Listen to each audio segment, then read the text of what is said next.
Still don't know how to record an intro yet, but here we go.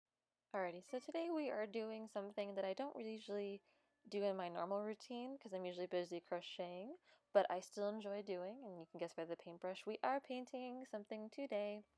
Um, my partner had this really cool, well, it wasn't cool, but he had a picture frame, and I decided that I wanted to decorate it and make it into something cool. Alrighty, and I'm just gonna toss that aside first.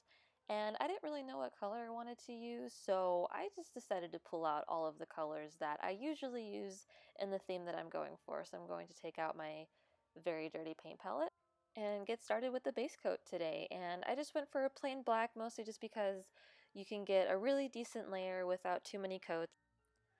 And I also pulled out kind of a grayer paint, not because I wanted to tone down the black, but because this paint is super, super watery. You can't really tell, but it is spreading a ton right now. So I just mixed in a little bit of some thicker acrylic paint just to kind of give it a little bit more thickness. And I'm just kind of mixing that together.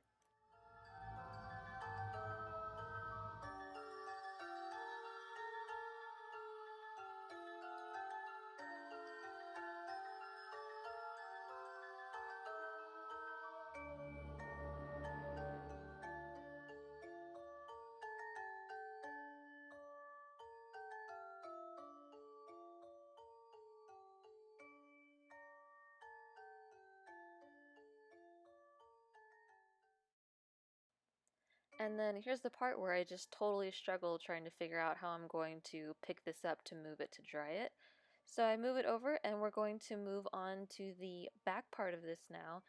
And I didn't really know what to do for this, so I decided to just paint another base coat and kind of call it.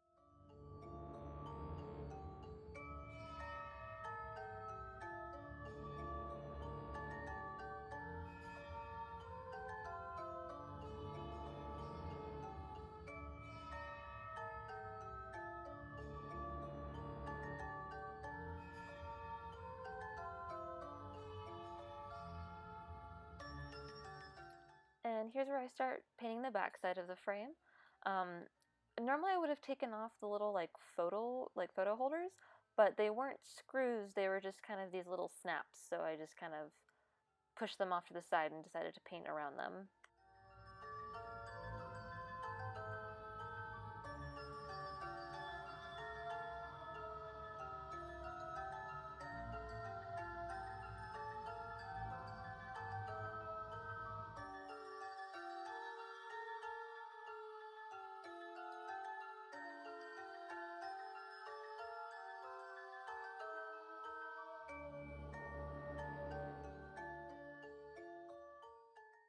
And then same thing for the back side of the frame. I just put on a nice little second coat. I kind of had to glob the paint on for the second coat because there's all these little like splinters and stuff, so I had to make sure to really fill it in.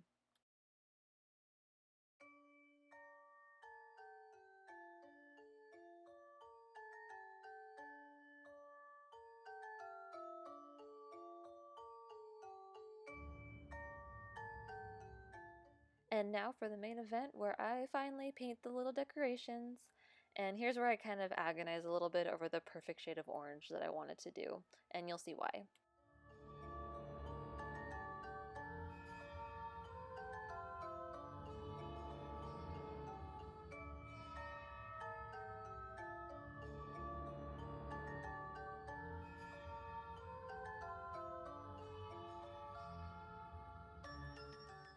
And if you haven't guessed it or having a hard time guessing what it is, I am painting little pumpkins just kind of randomly around the frame and just kind of continuing it over the edge. I wanted to do kind of like a really nice light shade for the background and then do a darker shade as the outline.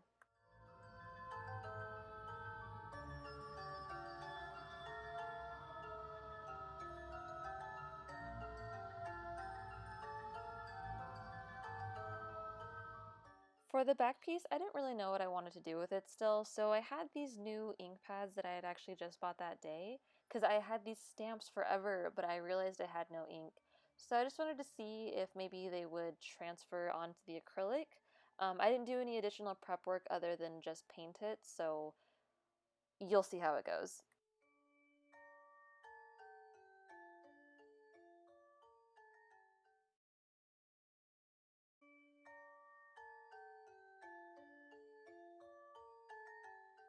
Here's me futilely trying to show a very small reflection of the ink that was kind of left on there. It was like a residue versus like a solid stamp. And I could see it in the reflection of the camera at the time, but now that I'm doing this playback, you can't even see it. And the same thing kind of happened with the silver ink also. And I tried to do like a much thicker, you can tell that I pressed way harder on the ink, even try to like, get some extra by scraping it and pressed down really hard, and I had this exact same result as the pumpkin. Just it didn't transfer, it barely showed up like reflective in the light, and I just kind of decided to ditch the idea.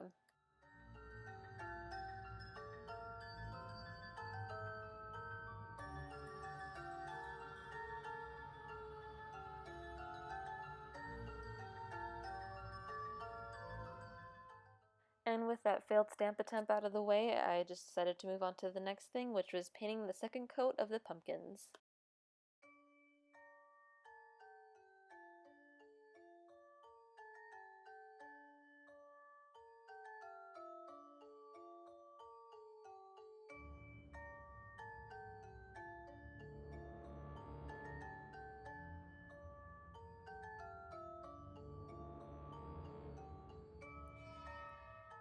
With the second coat all done, I actually did about 2 more coats off camera, and then in this scene I'm just moving on to the fun part, which was the outline, the little details. I made a more reddish orange than the pale orange I had for the background, and just start painting like the outline, the little grooves of the pumpkin, just to show that they're pumpkins.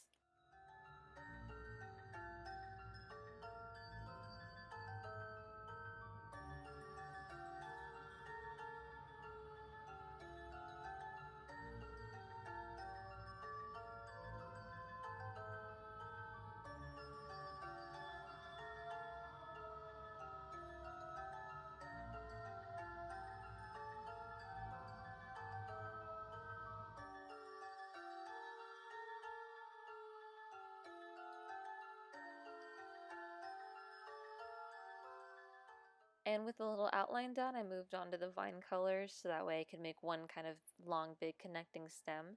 And I had this really nice deep green and this really cool neon paint that was just a really nice, vibrant yellow.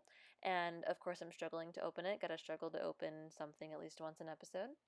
And I get that open and mix it in and just start going crazy, painting the stems, the vines, a little leaves here and there. And they're all connecting to each pumpkin, and it's just going around the frame, continuing around the sides.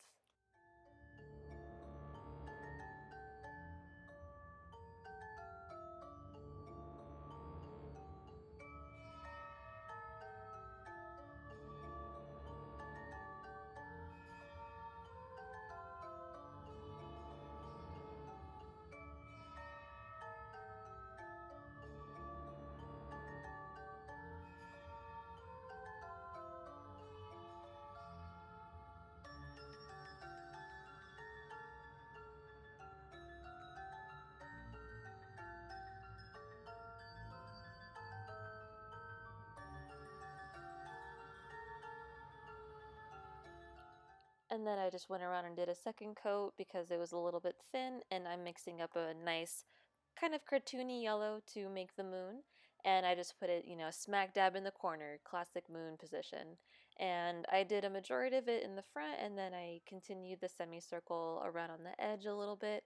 I decided not to continue the design on the back fully, just because no one really is going to see the back anyway, so I decided it wasn't a big deal. And now I'm just going around. I poured a little bit of just the pure neon paint and just made a whole bunch of little stars, so they're kind of like pumpkins in space. But I just think the stars were a really cute addition.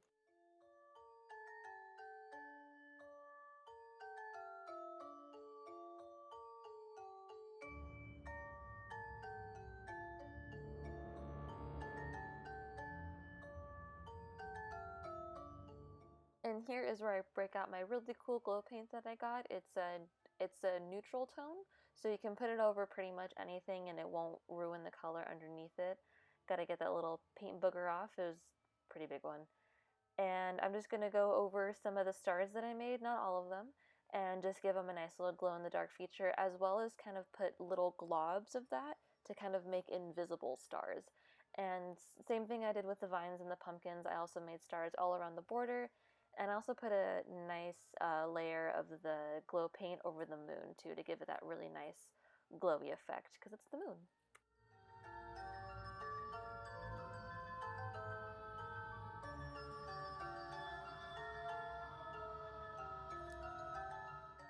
And while I was drying, I did get really, really bored, so I decided it was time for a little candy break. So I have this adorable little bag that is filled with, surprise, peppermints.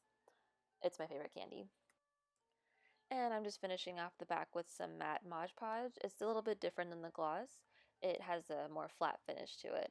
And then for the front, I actually applied the gloss Mod Podge that they make, and just because I wanted to have a little bit more shiny finish, since it was more centered around being outside at nighttime. And on to our next dollar store item, which is this little, I don't know what it's really supposed to be, but I saw it and immediately thought this looks just like a tombstone. The shape was a tombstone. So I had to get it because it was actually 47 cents.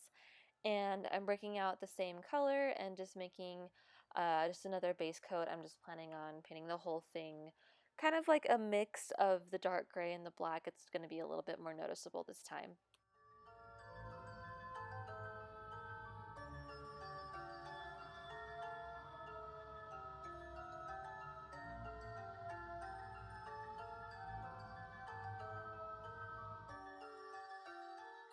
And with this, I did paint the whole thing just because it was super small and it took no time at all.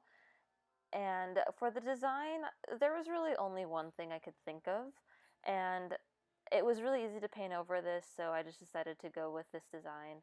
And it just says RIP 2020, and I just did a quick matte Mod Podge layer, and that was it for the mini tombstone.